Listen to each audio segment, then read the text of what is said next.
C'est une des choses que j'ai le plus appris dans ma guérison. C'est vraiment un choc total, mais la meilleure chose qui a pu m'arriver de comprendre. Si je prends l'exemple du père de mes enfants, qui a été une relation très complexe, très intense et disons que j'étudie encore, même si ça fait très longtemps que c'est fini. Et c'était un personnage qui est quand même assez intense, qui vient d'un espace très complexe aussi. Et ça représentait la personne qui était capable de naviguer dans le monde en ayant un PhD et des affaires comme ça, à la surface, mais qui, en arrière, était complètement mésadaptée et avait disons, des énergies beaucoup plus dark à laquelle je pouvais, moi aussi, correspondre, étant complètement aussi mésadaptée. Donc, ça paraît pas parce que je vous parle ce soir, j'ai l'air de bien m'exprimer, j'ai l'air relativement confiante, mais j'étais quelqu'un de complètement mésadapté dans cette vie, incapable de parler. Parler devant un groupe, c'est un miracle. Si on m'avait dit ça il y a 6 ans, c'est impossible.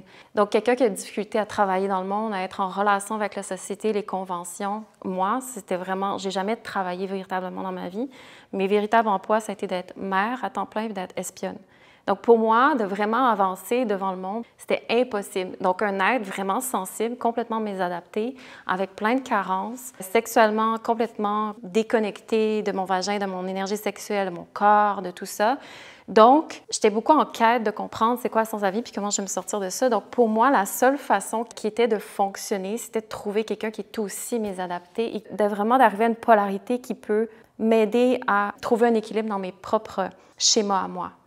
Et souvent, nos schémas, ils sont juste cachés. On a un personnage qui essaie de fonctionner, mais à l'intérieur de nous, il y a toujours une dynamique qui se passe pour aller chercher un équilibre.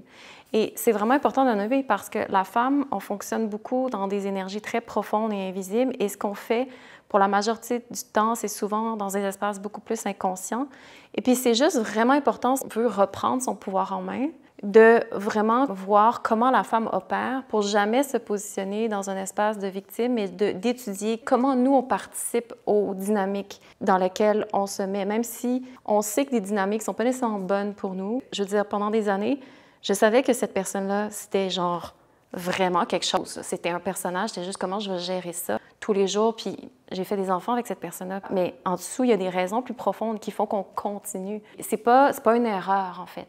Il y a une intelligence toujours. Puis c'est ça la beauté, c'est d'étudier pourquoi, si une femme, son intelligence, sa force suprême, évidemment, c'est de créer, c'est de manifester, mais que pour arriver à créer puis à manifester, elle est dotée d'un savoir d'intelligence instinctive vraiment puissante dans l'invisible. Ça veut dire qu'elle sait toujours qu'est-ce qu'elle fait. La femme est toujours en train de savoir ce qu'elle fait. C'est juste que nous, on n'en est pas consciente parce qu'il y a une division à l'intérieur de nous entre ce monde-là qui opère et nos actions en surface. C'est vraiment... Et c'est pour ça qu'on souffre et c'est pour ça que les patterns sont récurrents. Parce qu'il y a vraiment cette division-là entre nous, entre vraiment, disons, on va dire, notre personnalité de surface et cet univers-là plus profond, notre inconscient, qui est au moins 90% de qui on est. Fait que des fois, on est comme, mais pourquoi cette chose-là m'arrive? Pourquoi je vais vivre ça? Et pourquoi? Puis, c'est vraiment intéressant de dire, OK, bien, il y a quelque chose de beaucoup plus profond qui m'appelle, il y a une intelligence. Pourquoi je réponds à ces dynamiques-là? Pourquoi je vais voir ces types de personnes-là? Pourquoi je m'engage dans ces dynamiques-là? Pourquoi? Il y a vraiment une raison, puis c'est ça qui est important de suivre parce que c'est là que ça nous amène à ce que je vais parler plus après, nos mécanismes de survie, nos mécanismes de protection.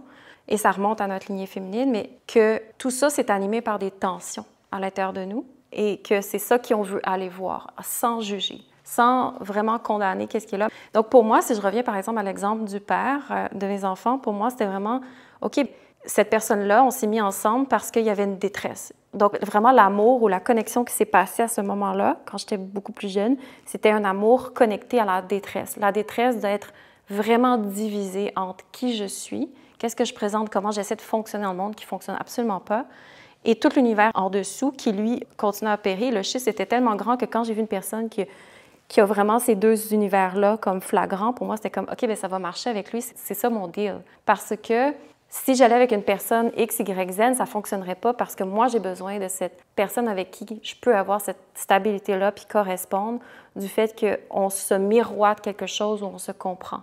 Et à cause de ça, je suis capable de me stabiliser à un certain niveau pendant la période X, Y, Z que j'ai vécu avec ça. Donc, mais c'est important de ramener notre pouvoir en disant pourquoi je vis ces patterns-là? Qu'est-ce qui, en moi, initie ça? C'est ça la beauté, puis c'est ça aussi, j'invite la conversation, j'invite le dialogue, parce que c'est là où c'est riche vraiment d'approfondir. C'est là où la guérison peut être initiée, en fait. Merci, tu m'as inspirée.